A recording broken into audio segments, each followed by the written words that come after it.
Dans cet épisode, l'affaire Guy Chavernac. Fumel, dans le sud-ouest de la France, en janvier 2003. Guy Chavernac, un homme apprécié de tous, disparaît du jour au lendemain sans prévenir personne. Après plusieurs mois d'enquête, toujours aucune trace du trentenaire. Alors les gendarmes reprennent leurs investigations à zéro et ils se concentrent sur la vie intime de Guy. C'est là qu'une personne attire tout particulièrement leur attention. Simone, la maîtresse du disparu. Une infirmière à la personnalité explosive que certains décrivent comme excessivement jalouse. Au point de commettre l'irréparable ? La réponse dans ce nouveau podcast de Chronique criminelle. Janvier 2003, à Monthéral, dans le sud de la France. C'est la nuit. Tout le village semble endormi. Sauf dans l'une des maisons un peu à l'écart. À l'intérieur, une scène macabre est en train de se dérouler. Deux individus enveloppent un cadavre.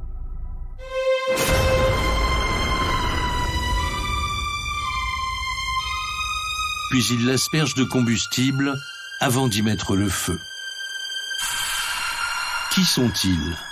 Et pourquoi sont-ils en train de commettre une telle atrocité ?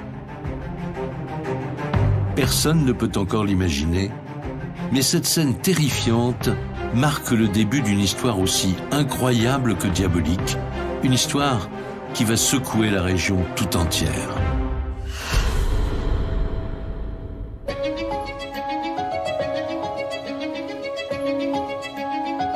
Tout commence quelques mois plus tôt à Fumel, dans le Lot-et-Garonne. Située à mi-chemin entre Toulouse et Bordeaux, cette bourgade compte à peine 5000 habitants. Fumel, c'est une petite ville, un gros village du sud-ouest qui se situe à quelques kilomètres d'Agen. Priscille Lacombe, journaliste. Alors on est dans la campagne, au soleil du sud-ouest. Fumel est une ville qui est au bord du Lot, très agréable. Stéphane Bersauter, journaliste à la Dépêche du Midi. Il y a d'ailleurs des activités touristiques autour du Lot, de la navigation sur ce fleuve. C'est une petite ville. On est vraiment dans l'esprit village en fait. Et d'ailleurs à Fumel et dans toutes les villes aux alentours, tout le monde se connaît.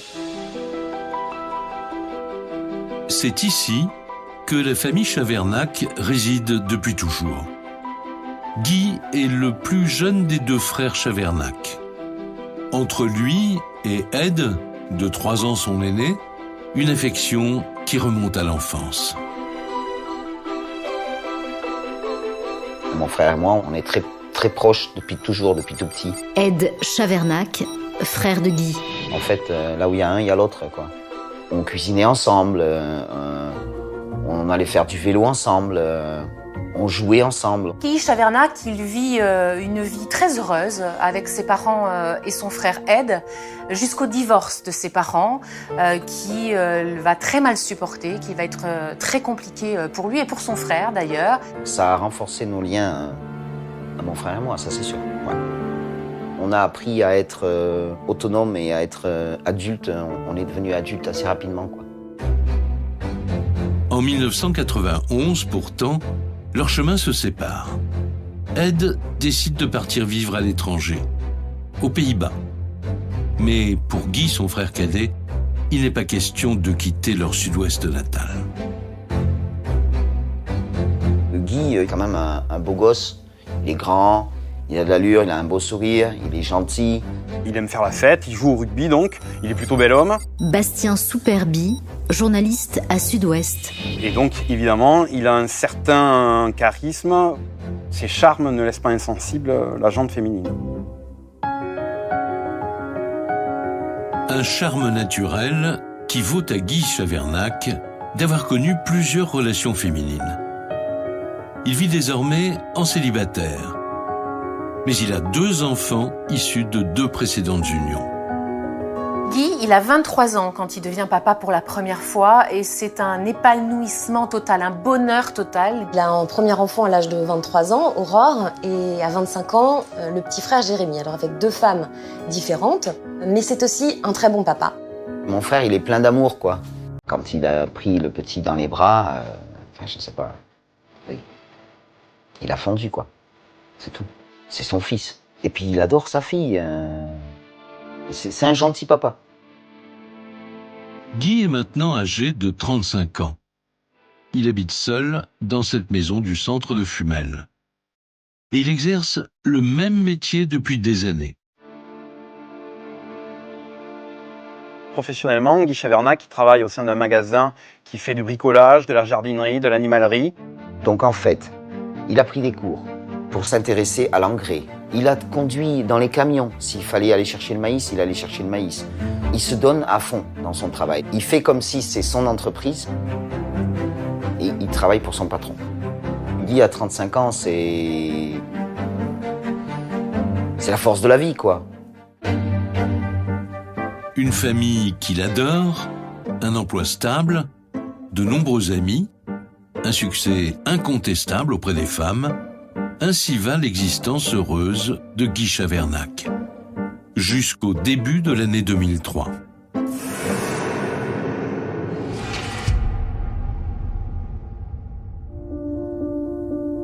Fumel, le jeudi 23 janvier. Il est 7h du matin, l'heure à laquelle Guy a pour habitude d'arriver au travail. Ses collègues sont déjà tous à leur poste. Tous, sauf lui. Le patron s'inquiète parce que Guy Chavernac, de sa vie, il n'a pas dû être en retard une minute en 20 ans de travail. Philippe Briat, avocat des parties civiles. C'est un garçon qui était toujours très ponctuel, très assidu. Plus les heures passent et plus l'inquiétude croît, puisque le patron de Guy a tenté de l'appeler à plusieurs reprises, lui a laissé des messages, Guy ne répond pas. L'angoisse monte.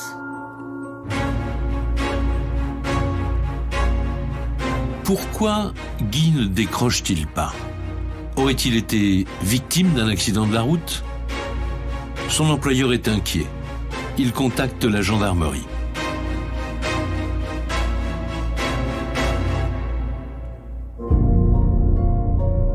Mais les gendarmes sont formels. Il n'y a aucune trace de lui, ni dans les hôpitaux, ni dans le registre des accidents. Et si Guy avait eu un malaise à son domicile? À l'époque, c'est l'adjudant P. de Bas qui se saisit de l'enquête. Il se rend aussitôt sur place. Nous allons à Fumel, rue Anatole France. Bon, la porte est fermée, on toque, personne ne répond. Fabien P. de Basse, ancien adjudant à la gendarmerie de Fumel. Les vérifications, elles durent 2-3 minutes, pas plus. On voit qu'il y a encore sa moto, mais son véhicule ne se trouve pas dans le garage. On sait qu'il a ce véhicule. Le véhicule n'y est pas. Pour eux, ça ne va pas plus loin à ce moment-là. Il n'y a pas d'inquiétude particulière, il n'y a pas quelque chose qui peut attirer la sagacité d'un enquêteur. Édouard Martial, avocat de la défense. Pour l'instant, on constate qu'il est absent de son travail pour une raison inexpliquée, et puis il est absent de son domicile de Fumel. Pour les gendarmes, il n'y a vraiment pas de quoi s'affoler. Guy Chavernac a très bien pu s'absenter quelques jours.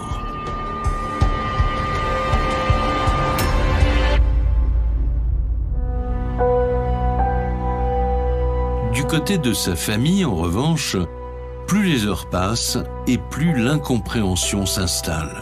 En particulier lorsque Ed, son frère aîné, est prévenu en Hollande. Je reçois un coup de téléphone de mon papa qui me dit que Guy n'a pas été au travail le matin. Ça ressemble pas à mon frère. Et puis je sens dans la voix de papa qu'il se fait du souci, quoi. Guy, quand il s'en va, il prévient ses parents, sa famille. Priscille Lacombe, journaliste. Surtout qu'à cette époque, sa fille, Aurore, vit une semaine sur 2 chez lui. Il n'aurait jamais abandonné ses enfants, c'est pas possible. C'est un papa poule. Il les adore. Pour la famille Chavernac, une seule certitude, impossible d'imaginer que Guy soit parti sur un coup de tête. Pourtant, au soir du 23 janvier, toujours rien, aucun signe de lui.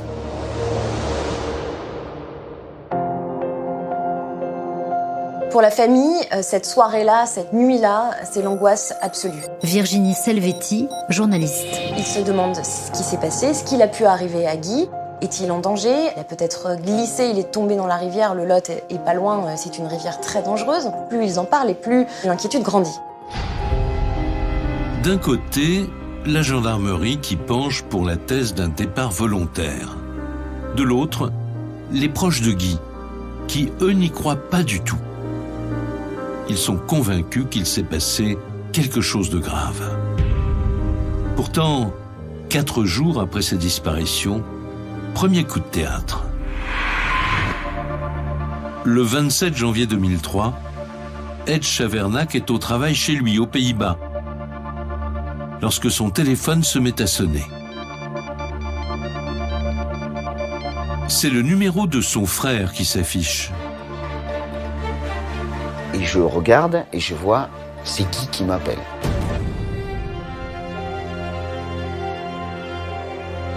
Et là, j'ai cru que je tombais dans les pommes. Ed Chavernac, frère de Guy. Je prends le téléphone, mon collègue me regarde et j'ai dit, Guy, réponds-moi s'il te plaît, réponds-moi. Guy, dis-moi où tu es, envoie-moi quelque chose.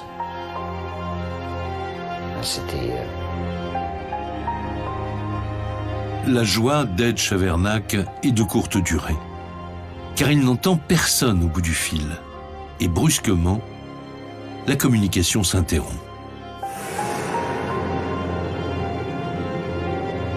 Il tente de le rappeler, le téléphone sonne dans le vide, il va tenter plusieurs fois de le rappeler, il n'aura jamais de réponse. Et évidemment, l'espoir retombe. Ça ne répondait pas. Ça ne répondait pas, j'ai réessayé d'appeler, mais ça ne répondait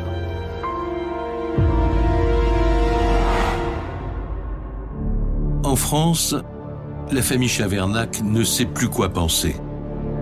Que signifie ce bref appel passé à son frère depuis son téléphone portable? Pourquoi n'a-t-il pas prononcé la moindre parole? Guy serait-il en danger? Ed Chavernac nous informe avoir reçu un appel de son frère. Pour quelle raison il ne se manifeste pas et qu'il ne laisse pas un message vocal à son frère ou à des membres de sa famille, ça reste une inconnue, mais cela signifie qu'il est encore en vie. Les gendarmes expliquent à la famille qu'il n'y a a priori pas lieu de s'inquiéter et qu'il a pu vouloir partir de son plein gré. Après tout, il y a bon nombre de gens qui font ça chaque année.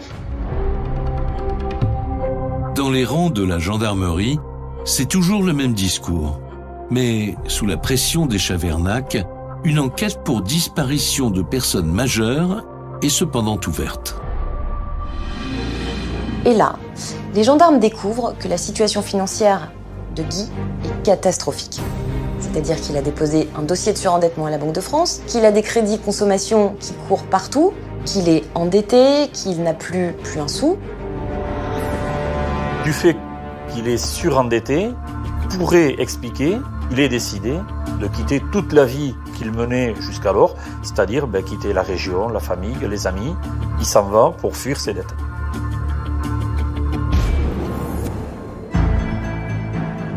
Un homme ruiné qui aurait tout abandonné pour échapper à ses créanciers. Cette découverte ne fait qu'accréditer la théorie des enquêteurs, celle du départ volontaire. La famille, elle ne croit pas du tout à cette hypothèse du départ volontaire. Elle est même un peu furieuse que les gendarmes partent sur cette piste-là. Vouloir recommencer une vie ailleurs. Avec qui? Avec quoi? C'est grave pour nous, oui, parce qu'on perd du temps. Et plus on perd de temps, moins on aura de chances de retrouver mon frère. Ed Chavernac est convaincu qu'il est arrivé quelque chose à son frère. Il décide de rejoindre au plus vite le sud-ouest de la France. À son arrivée, les proches de Guy sont déjà tous mobilisés. Ça va se manifester par des battues que la famille et les amis vont effectuer dans Fumel à la recherche de Guy. Ils vont refaire les parcours habituels de Guy. Je me rappelle à un moment donné, je vois dans un champ Il y avait une forme et je me mets à courir comme un fou. Et dans ma tête, je me disais, oh, c'est lui, quoi. Mais tu deviens fou. Pas question pour la famille de relâcher la pression sur les autorités. D'ailleurs, les gendarmes commencent eux aussi à trouver cette disparition de plus en plus étrange. Pourquoi Guy s'est-il volatilisé si brutalement? Ils commencent à auditionner l'entourage du disparu. D'abord, ses 2 premières femmes, les ex-femmes, les mamans de ses 2 enfants, avec qui il a gardé des liens très forts. Et ces 2 femmes racontent la même chose aux gendarmes. Rien ne leur a paru suspect dans l'attitude de Guy ces derniers temps.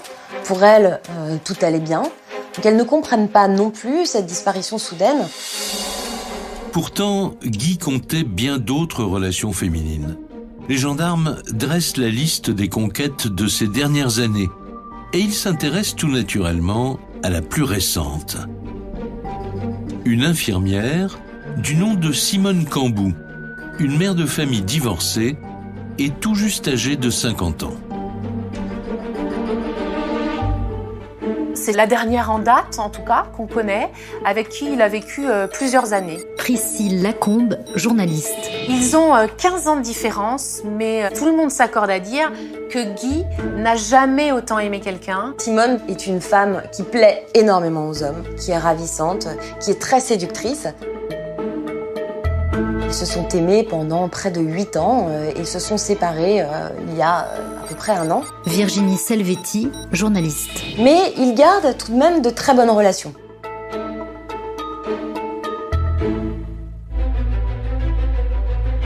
Entre Guy et Simone Cambou, une histoire d'amour passionnée qui a pris fin quelques mois plus tôt. Les gendarmes la convoquent donc à son tour en tant que témoin. Et elle aussi penche pour la piste du départ volontaire.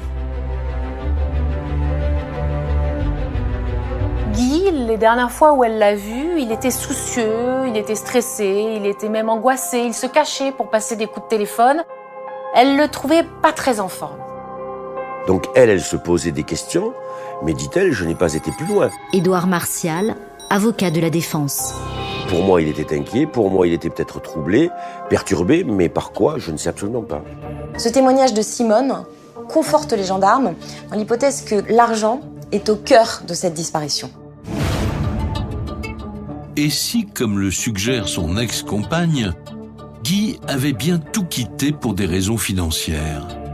Dans ce cas, se disent les enquêteurs, ses comptes bancaires devraient en avoir gardé la trace. Mais nous voyons qu'il n'y a aucun mouvement. Fabien Pédebasse, ancien adjudant à la gendarmerie de Fumel. Aucune dépense effectuée depuis le jour de la disparition, ni par chèque, ni par carte bancaire. Ça nous laisse penser qu'il s'est certainement passé quelque chose de grave. Vraisemblablement, l'hypothèse d'une fuite ne tient plus. À ce moment-là, les gendarmes pensent à une disparition inquiétante, un suicide, un meurtre, un enlèvement. Pour les gendarmes, c'est une évidence. Si Guy avait voulu disparaître, il aurait vidé ses comptes. Or, ça n'est pas le cas. Alors que dissimule sa disparition? Le 31 janvier 2003, après une semaine d'incertitude, l'affaire connaît enfin un coup d'accélérateur. Un témoin signale la présence d'un véhicule Stéphane Bersauter, journaliste à la Dépêche du Midi. dans une carrière à Tézac, à quelques kilomètres de Fumel. Une carrière relativement isolée, c'est une petite route où il y a peu de passage. Et lui, ce véhicule, il n'a rien à faire là, donc il prévient la gendarmerie. Une patrouille arrive aussitôt sur place à 20 km de Fumel. Et très rapidement, le modèle et l'immatriculation de cette voiture ne laissent aucune place au doute. Les collègues vérifient l'appartenance du véhicule. Il s'agit bien de celui de Guy Chavernac. Que fait la voiture de Guy dans cet endroit? Jamais Guy ne s'est rendu dans ce village, jamais il n'a garé sa voiture dans cette carrière abandonnée. Cela ne présage rien de bon. D'autant qu'à l'intérieur, les gendarmes font une autre découverte. Le portefeuille et les cartes bancaires du disparu. Où est passé Guy Chavernac? Pourquoi ces papiers sont-ils restés dans la voiture? Nous travaillons la méthode de l'escargot. On travaille autour du véhicule et on agrandit le cercle. Chacun a une parcelle de terrain à vérifier.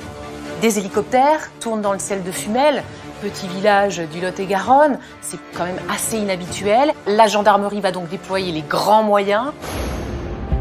Malgré l'ampleur des recherches, toujours aucune trace du disparu. Ed, son frère, se rend à Tézac, dans la forêt, pour y récupérer la voiture de Guy. Il est aussitôt pris d'un curieux pressentiment. Quand on arrive sur les lieux, je sais pas comment dire, à la limite, quand je dis à la limite de tomber dans les pommes, c'est vraiment à la limite de tomber dans les pommes. Ed Chavernac, frère de Guy. Et puis quand la porte s'est ouverte, ça sentait la mort. Je peux pas dire pourquoi ça sentait la mort. C'était... Ce jour-là, Ed est accompagné de Franck, l'un de ses cousins. En faisant le tour de la voiture, un détail leur saute immédiatement aux yeux. La position du siège conducteur. Et là, c'est la première chose que Franck a dit, t'as vu le siège? Je le regarde, je dis, mais regardez, le siège, il est avancé, c'est pas possible. Il est grand, c'est tout petit. C'est-à-dire que le siège conducteur est avancé au maximum, et cela paraît complètement incompatible avec le gabarit de Guy, qui était assez costaud, qui mesurait 1,90 m et qui devait se reculer pour prendre le volant.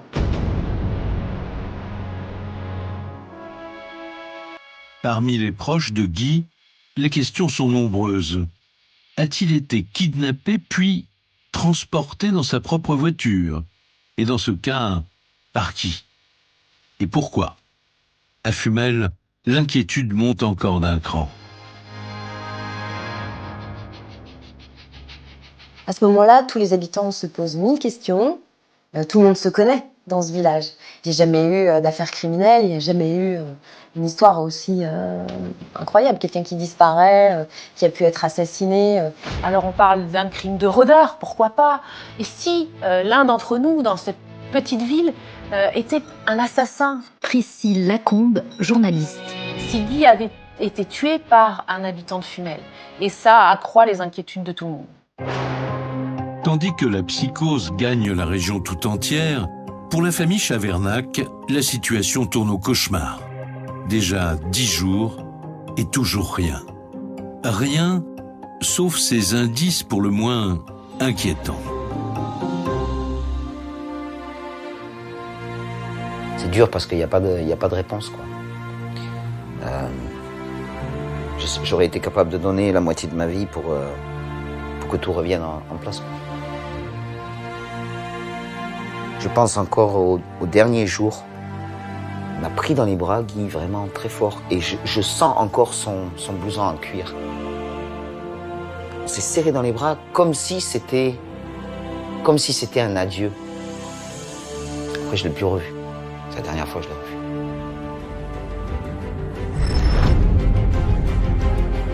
revu. Les gendarmes, eux, continuent de fouiller dans la vie sentimentale du disparu. Plusieurs de ses anciennes petites amies sont auditionnées. Et l'une d'elles fait une révélation qui pourrait tout changer. Cela concerne une femme que les enquêteurs ont déjà rencontrée, Simone Cambou, la toute dernière de ses conquêtes. Et elle nous apprend que Guy avait renoué avec Simone Cambou. Donc peu de temps avant sa disparition. Dans l'esprit des gendarmes, ça fait l'effet d'une bombe. Pourquoi Simone leur a-t-elle menti? Elle a été auditionnée 10 jours avant, ça fait 10 jours qu'on recherche Guy. Virginie Selvetti, journaliste. Simone a affirmé aux gendarmes que leur relation était bel et bien terminée. Pourquoi a-t-elle menti aux gendarmes? Pour quelle raison Simone Cambou a-t-elle prétendu que tout était fini avec Guy? Les enquêteurs sont perplexes. Aurait-elle quelque chose à leur cacher? Et surtout, pourrait-elle être impliquée dans la disparition de Guy? Ed, son frère, leur relate alors un épisode qui vient conforter cette hypothèse. Il se souvient d'un événement troublant qui s'est déroulé 1 an et demi auparavant. Un dimanche, j'appelle mon frère, je ne sais pas pourquoi j'appelle mon frère. On aurait dit qu'il était... qu'il n'était pas lui-même. Il me parlait comme ça, c'était vraiment... Je lui dis, mais qu'est-ce que t'as? Il a du mal à me le dire, mais il me dit, elle m'a mis quelque chose dans le verre. Là, c'est pour moi la panique. Les révélations de Ed aux gendarmes sont quand même particulièrement inquiétantes. Simone avait-elle à l'époque vraiment tenté d'empoisonner son amant? Et si oui, pour quelle raison?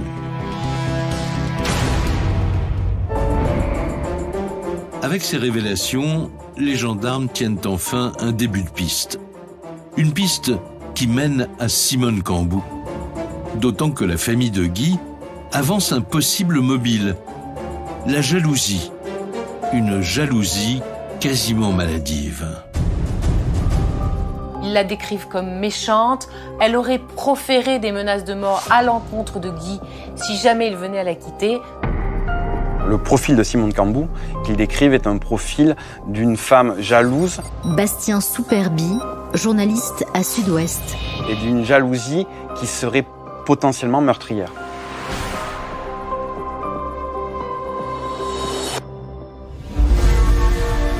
Une femme impulsive aux accès de colère imprévisibles. En plus de ces mensonges, le portrait qui se dessine de Simone Cambou interpelle les enquêteurs. Alors, aurait-elle, oui ou non, quelque chose à se reprocher? Pour le savoir, ils décident d'examiner sa téléphonie. Donc les gendarmes vont se concentrer sur les appels qu'elle a pu passer le jour de la disparition de Guy Chavernac. Et là, découverte magistrale. Simone, elle a menti. Elle a dit qu'elle avait eu Guy le soir du 22 et qu'ensuite elle s'était couchée. Or, elle n'a jamais eu Guy. La téléphonie le montre. Le seul coup de téléphone qu'elle a passé, c'est au domicile de son ex-mari. Un appel passé à 22h43 précisément. Pourquoi Simone a-t-elle téléphoné chez son ex-mari le soir même de la disparition de Guy? C'est là que toute l'histoire va s'emballer.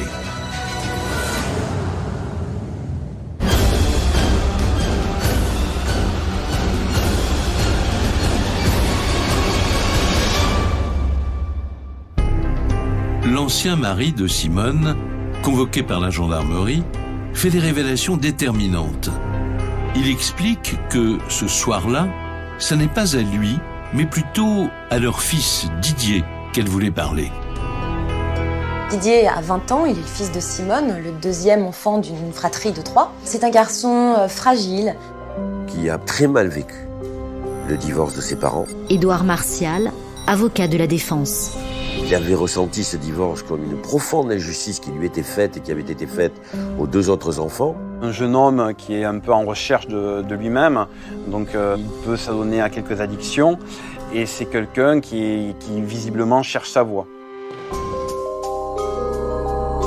Didier a un fils décrit comme très fragile psychologiquement, et surtout semblant totalement sous l'emprise de sa mère.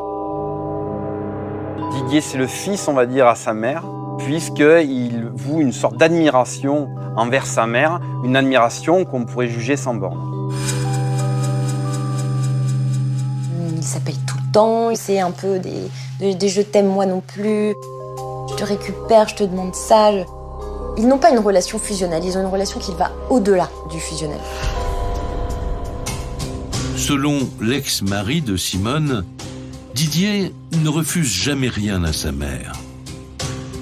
Et les confessions du père de famille ne s'arrêtent pas là. Face aux enquêteurs, il livre une nouvelle information capitale. L'ex-mari de Simone Cambou va voir les gendarmes, va les trouver pour leur dire qu'il a intercepté une conversation entre son fils et Simone. Une conversation qu'il n'aurait jamais dû entendre. Fabien Pédebasse, ancien adjudant à la gendarmerie de Fumel. Un échange vif de paroles et le fils, Didier, reproche à sa mère « Avec ce que j'ai fait pour toi, aujourd'hui je devrais être en prison ». En prison. Que voulait dire le fils de Simone Cambou? Qu'a-t-il fait? Quel est leur secret? Un homme qui disparaît? Une maîtresse d'une jalousie extrême? Et ce fils sous influence? Dès lors, la piste criminelle est dans tous les esprits. Mais qu'est-il arrivé à Guy Chavernac? L'affaire va encore connaître d'autres rebondissements.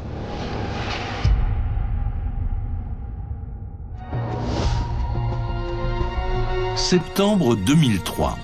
8 mois après la disparition de Guy, l'enquête s'accélère. Suite aux révélations de l'ex-mari de Simone Cambou, la priorité des gendarmes, c'est de passer au peigne fin le domicile de celle qui est maintenant au centre des soupçons. Ils vont fouiller, retourner toute la maison. Priscille Lacombe, journaliste. Essayer de trouver des indices, quelque chose qui pourrait les mettre sur une piste. Nous recherchons tout élément matériel en liaison avec le possible homicide de Guy Chavernac. Une arme, des traces de poudre s'il pouvait y avoir eu un coup de fusil, des traces de sang. Dans un premier temps, les enquêteurs ne localisent aucune trace suspecte. Mais en toute fin de perquisition, ils tombent sur un indice qui pourrait bien se révéler capital. Ils retrouvent un coussin avec des taches brunâtres dessus. Stéphane Bersauter, journaliste à la Dépêche du Midi. Et bien évidemment, ils vont faire expertiser. Et les résultats d'analyse tombent. Les taches brunâtres retrouvées sur le coussin sont bien du sang et du sang de Guy. Les gendarmes se demandent qu'a-t-il bien pu se passer dans ce salon. Virginie Selvetti, journaliste. Sur ce canapé, une scène de violence. Qu'est-il arrivé à Guy Chavernac dans cette maison? Simone et son fils ont-ils quelque chose à voir avec sa disparition?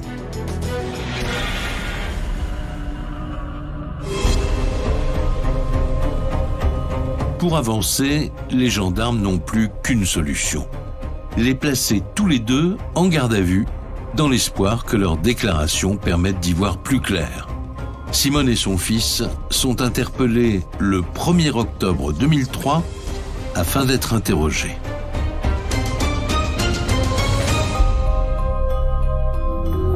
Ce n'est qu'un faisceau de présomptions. Des preuves matérielles, nous n'en avons aucune.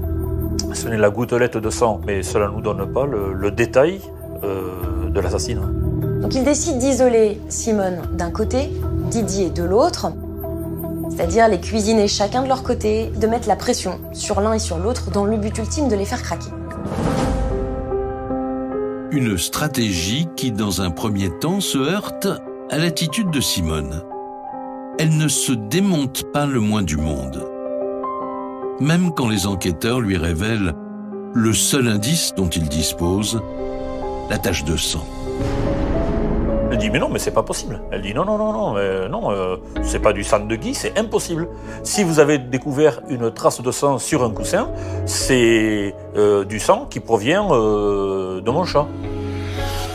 Elle a réponse à tout, elle leur tient tête, elle leur répète ce qu'elle a dit dès le départ, qu'elle n'y est pour rien dans cette histoire. Et Simone fait preuve même d'une extrême froideur et d'un détachement. face à la disparition de Guy. Impossible de tirer quoi que ce soit de la suspecte. Alors, l'adjudant P2Bas joue le tout pour le tout. Il s'enferme avec Didier, le fils de Simone. Et là, le gendarme abat sa carte maîtresse. Le fameux coup de fil qu'il a reçu de sa mère le 22 janvier 2003. Il espère ainsi le pousser dans ses derniers retranchements. Ta maman t'appelle à 22h43, le soir de la disparition, et je dis et alors, qu'est-ce qu'elle te dit? Et Didier baisse la tête et il s'effondre. Et elle me dit je l'ai fait. Quoi? Qu'est-ce qu'elle dit? Je l'ai fait. J'ai fait quoi? Il relève la tête et il me dit je l'ai fait. Pour moi, ça veut dire ça y est, elle a tué Guy. Cette déclaration du fils, c'est un début d'aveu de participation à ce qui apparaît être un homicide, un crime, un meurtre. Un meurtre. Le fils de Simone vient d'avouer que Guy Chavernac a bien été assassiné. Mais les gendarmes n'en ont pas fini avec lui. Ils veulent savoir précisément ce qu'il s'est passé ce soir-là. Alors, devant les enquêteurs, le jeune homme reprend son récit. Et ce qu'il raconte va leur glacer le sang. Il a pris sa voiture au beau milieu de la nuit, a traversé les villages voisins pour se rendre chez sa mère. Didier précise qu'une fois sur place, il rentre directement dans le salon. Face à lui, une scène effroyable. D'abord, il voit que Guy Chavernac est mort. Philippe Briat, avocat des parties civiles. Il a reçu un coup de fusil dans le thorax.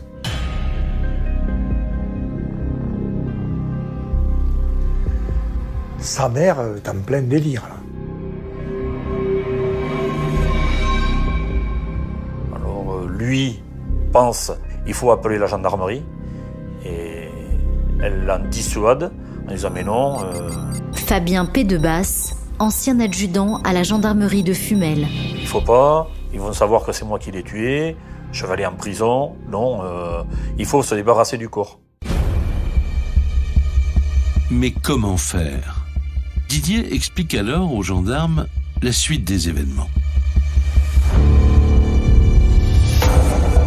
Une véritable plongée dans l'horreur. Donc on le met dans une alaise, on le tire à deux. Édouard Martial, avocat de la défense. C'est pas facile de tirer un corps, elle donne des ordres, elle rassure, etc., etc. Ils vont donc tirer ce corps vers l'extérieur de la maison, dans un jardin totalement isolé, dans lequel il fait noir. Et Simone décide de mettre le feu au cadavre de Guy. Ils vont donc préparer un bûcher. Sa mère, dit-il, lui aurait ensuite ordonné d'apporter un bidon de 20 litres d'essence. Elle aurait alors décidé de brûler le corps de son amant avec l'aide de son fils.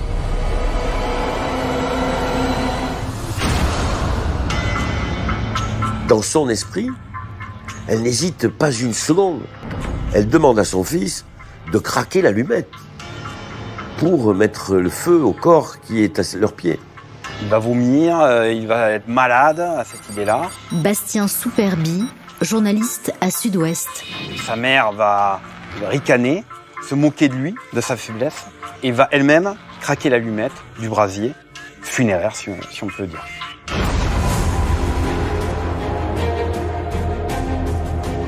La terrible confession de Didier ne s'arrête pas là. Il raconte que, le lendemain, sa mère fait encore appel à lui. Elle entend se débarrasser des restes du cadavre une bonne fois pour toutes. Là, Didier arrive avec la brouette. Virginie Selvetti, journaliste. Ils chargent tous les deux le corps, qui se démembre au moment où ils le prennent. Alors on va chercher quoi? On va chercher les sacs poubelles. Il va finir dans des sacs poubelles, à l'initiative de la maman. Il y a les membres inférieurs qui vont dans un sac, et puis il y a le tronc qui va dans un autre sac. Chacun là encore a son rôle. Priscille Lacombe, journaliste. On est dans une espèce d'union sacrée macabre. Le soir venu, Didier et sa mère auraient rejoint discrètement les rives du Lot. C'est là qu'ils auraient jeté ces sacs poubelles contenant le corps calciné de la victime. Et sans aucune question, ou pratiquement aucune, il vient l'aider. Il n'a pas d'autre préoccupation que de venir au secours de maman. Il dira « Ma mère, c'est ma reine. Bastien Souperbi, journaliste à Sud-Ouest. Je ferai tout pour elle. »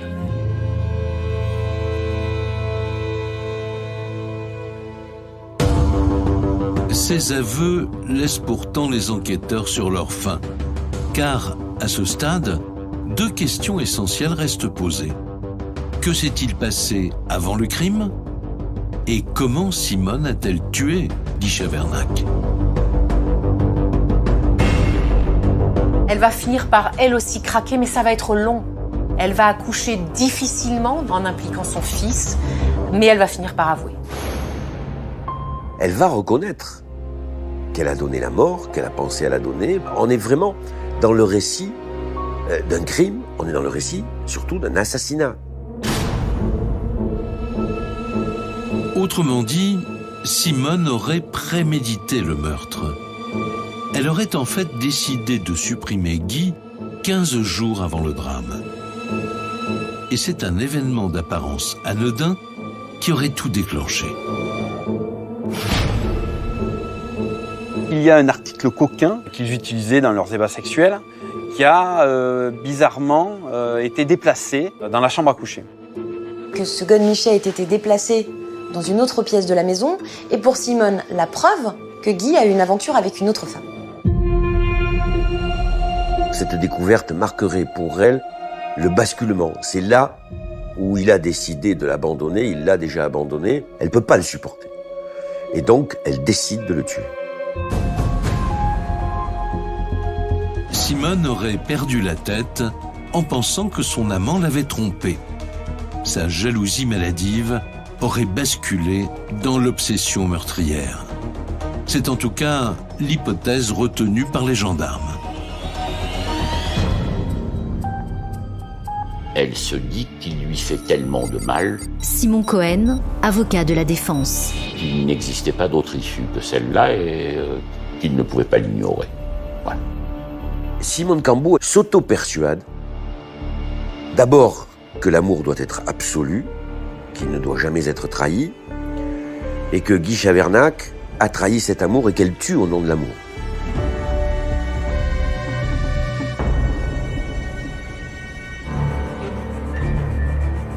Simone, face aux gendarmes, raconte l'enchaînement fatal. Car 2 semaines après l'épisode du godemiché, elle invite Guy à dîner chez elle, à Monthéral, tout près de Fumel. Nous sommes le soir du 22 janvier. Elle va d'abord l'appeler.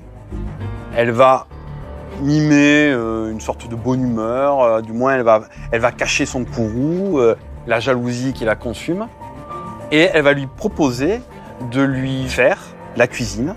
Simone Cambou va servir à Guy Chavernac le banquet de la mort, le dernier repas du condamné.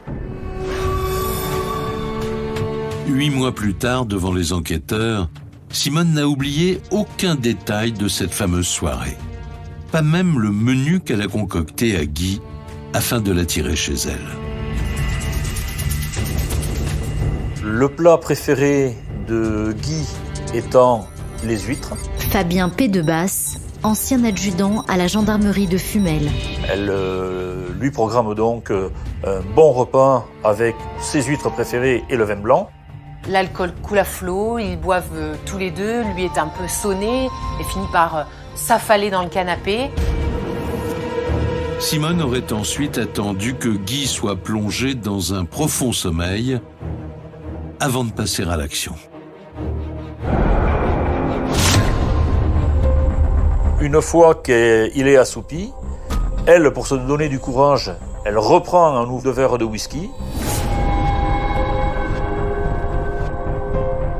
C'est le moment qu'elle choisit pour se saisir du fusil prêté par un voisin pour éliminer les chats errants qui traînaient dans son jardin. Simone s'approche lentement de Guy pour ne surtout pas le réveiller, tend l'arme, essaye de viser le plus proche du cœur possible. Et lorsqu'elle est quasiment à bout touchant, elle tire. Guy meurt sur le coup et s'écroule sur le canapé. Guy Chavernac est froidement abattu. Mais que faire à présent de son corps? Il est alors 22h43.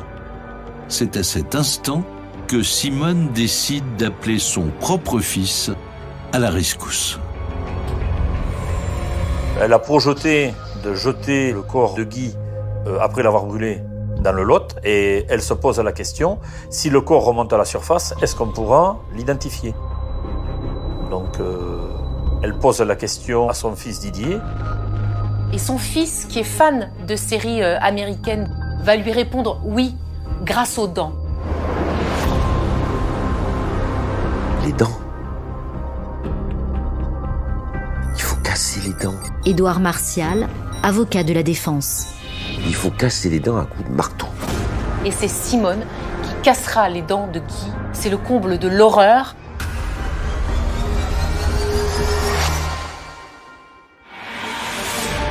Après ce geste insoutenable, Simone explique avoir nettoyé la maison de fond en comble, puis s'être débarrassée de la voiture de Guy, que l'on retrouvera abandonnée quelques jours plus tard.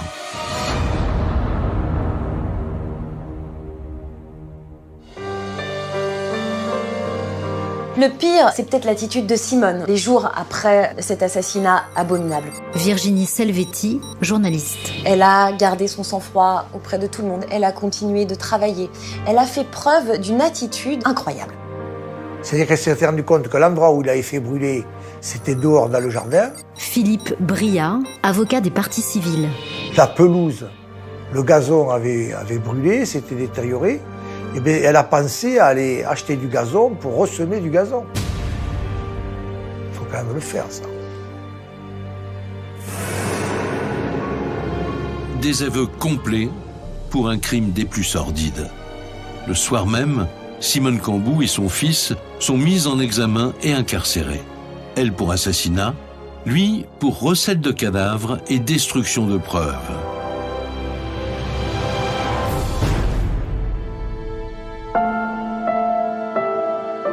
Parmi les proches de Guy Chavernac, c'est évidemment le choc. Après 9 mois d'angoisse et d'incertitude, les circonstances de sa mort leur assènent le coup de grâce.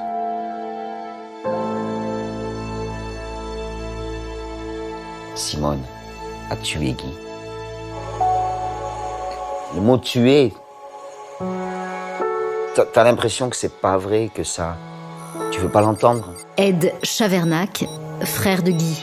Comment déjà quelqu'un peut aller jusque-là avec une personne avec qui il y a eu de l'amour, où il y a eu des belles choses? Elle, je ne lui pardonnerai jamais.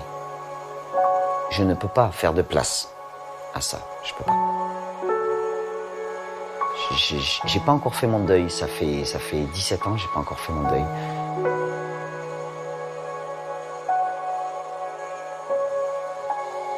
Il me manque, tous les jours.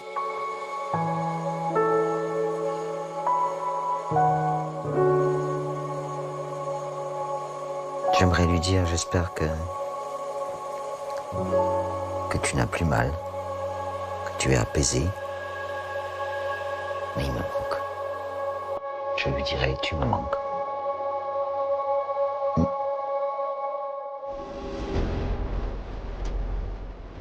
Alors que la famille ne demande qu'à faire son deuil, les enquêteurs de leur côté se heurtent à un obstacle majeur.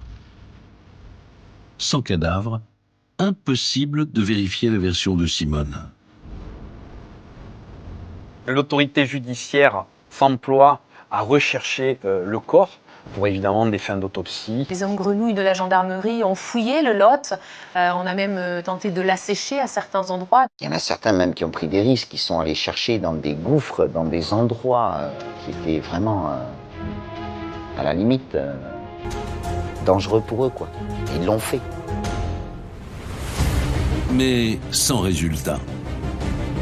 Toujours aucune trace de la victime et cette question qui demeure en suspens. Que s'est-il vraiment passé chez Simone Cambou durant cette terrible soirée d'hiver? Pour tenter de le savoir, le juge d'instruction organise une reconstitution au domicile de Simone en présence de son fils Didier. Et curieusement, la mémoire lui fait maintenant défaut.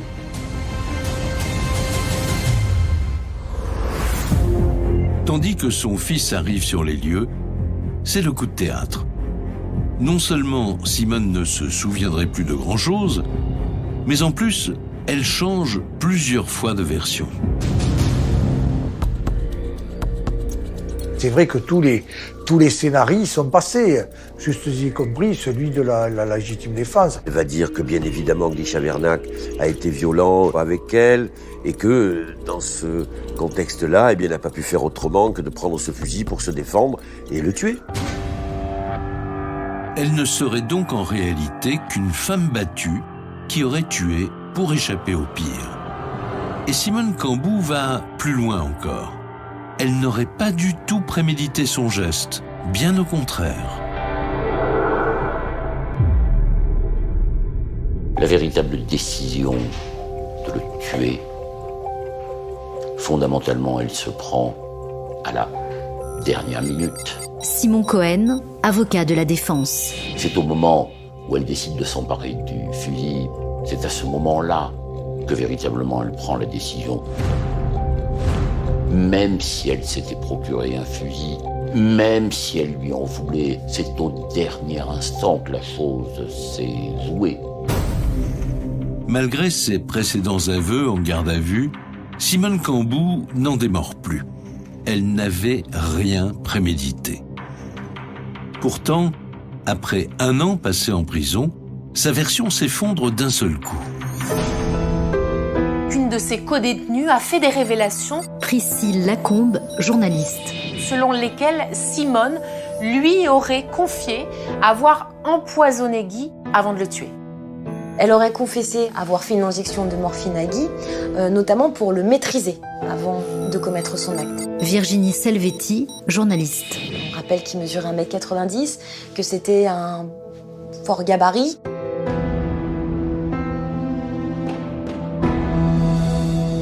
Quelle est la preuve? Oh, ça ne signifie pas que les codétenus ne puissent pas être témoins, mais il faut que leur déclaration soit certaine. Confirmée par un élément matériel ou par un autre témoignage. Les enquêteurs s'empressent de vérifier les déclarations de la codétenue. Et la réponse ne se fait pas attendre. Ils découvrent que grâce à son travail à l'hôpital de Fumel, Simone s'est effectivement procuré ce produit. Les ampoules de morphine, ça s'est acté dans la procédure. Fabien Pédebasse, ancien adjudant à la gendarmerie de Fumel. C'est certain qu'elle dérobait des ampoules de morphine au sein de l'hôpital. Et alors là, les gendarmes tombent des nues. La disparition de ces injections de morphine amène une nouvelle hypothèse sur la table, celle de l'empoisonnement. Un crime atroce, prémédité de bout en bout.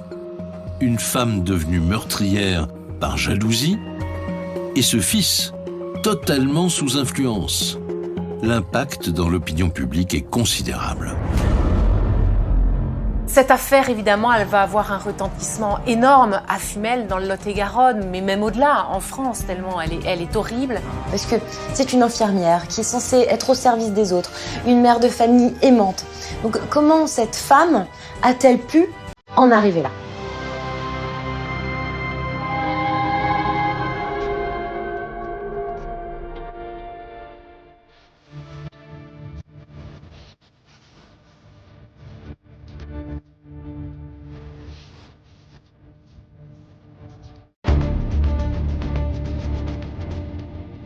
Tribunal d'Agen, 10 octobre 2005. Plus de 2 ans se sont écoulés depuis la mort de Guy Chavernac. Le procès de Simone Cambou et de son fils s'ouvre. Dans le box, Simone Cambou est seule, car Didier, lui, comparaît libre. L'enjeu est d'importance, car si les jurés retiennent la préméditation, l'infirmière risque la perpétuité. En revanche, s'il privilégie la version du crime passionnel, la peine pourrait être nettement inférieure. Si on m'avait dit c'est un accident, Ed Chavernac, frère de Guy. j'aurais pu faire une place, j'aurais pu essayer de comprendre, mais ça, non. C'est impossible. Et c'est pas seulement moi. Là, je parle pour toute la famille. Le père de Guy, qui était très remonté. Et quelqu'un qui lui avait ôté son fils dans ces conditions-là, Philippe Briat, avocat des parties civiles. ne méritait rien de bon. Il me disait toujours, moi je viens parce que je veux qu'elle soit condamnée à la réclusion criminelle à perpétuité. Face à la cour, l'accusée campe encore et toujours sur ses positions. Oui, elle a bien tué son amant, mais rien de tout cela n'était prémédité. Elle n'exprime pas grand-chose. Bastien Souperbi, journaliste à Sud-Ouest. Elle arbore un masque de cire et elle paraît insondable. On a l'impression qu'avec elle, on saura vraiment, pas forcément toute la vérité, on saura sa vérité et encore. Impossible pour les jurés de percer le mystère Simone Cambou. Alors, toute l'attention se porte sur l'autre accusé, Didier, son fils, qui l'a aidé à se débarrasser du cadavre. Les experts sont arrivés bien évidemment à la conclusion qu'il était naturellement sous l'emprise psychologique de sa mère. Édouard Martial, avocat de la défense. Qu'elle exerçait une véritable emprise psychologique. J'essaie d'utiliser bien évidemment la notion d'emprise que les experts ont mis en relief et qui leur ont permis de conclure que s'il n'y avait pas eu cette emprise, il n'y aurait pas été. Il n'aurait pas répondu à l'appel de maman. Après 4 jours d'audience, le couperet tombe. Didier est condamné à 3 ans de prison pour recel de cadavre. Mais la sentence la plus attendue concerne bien sûr Simone Cambou. On attend, les jurés se sont retirés. Ils mettent du temps. Et le président vient et dit perpétuité. Et là, quand tu entends perpétuité, tu te dis yes. En appel, l'année suivante, Simone est condamnée pour meurtre. Sa peine est réduite à 30 ans de réclusion criminelle. Aujourd'hui, à Fumel, bien des années ont passé depuis la mort de Guy Chavernac. Sa famille reste meurtrie à tout jamais. Simone Cambou, elle, peut désormais prétendre à une libération conditionnelle. Est-ce que notre système judiciaire peut accepter que la personnalité d'un être humain ne peut pas se réduire à un seul de ses actes? Simon Cohen, avocat de la défense. Il y a dans l'incarcération une part de punition, mais il doit y avoir surtout une part de réadaptation.